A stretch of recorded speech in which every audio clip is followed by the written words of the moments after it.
ઘણા બધા વિદ્યાર્થીઓનો પ્રશ્ન હોય છે કે સર મારે દિવસ દરમિયાન કેટલી કલાક વાંચવું જોઈએ? સર હું 5 કલાક વાંચું A1 લાવવા માટે? સર હું 2 કલાક વાંચું A1 લાવવા માટે? સર હું 3 કલાક વાંચું A1 લાવવા માટે?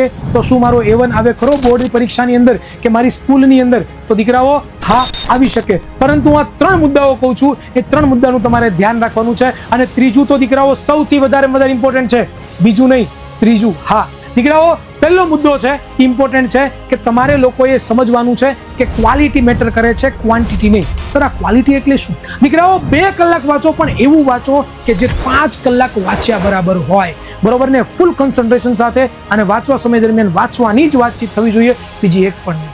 બીજો મુદ્દો છે દીકરાઓ એ છે કે આ દુનિયામાં જેટલા પણ વ્યક્તિઓ છે એ બધાને 24 કલાક મળે છે, તમને પણ 24 કલાક મળે છે, પરંતુ એનો યુઝ તમે ક્યાં કરો છો એ તમારા ઉપર ડિપેન્ડ કરે છે.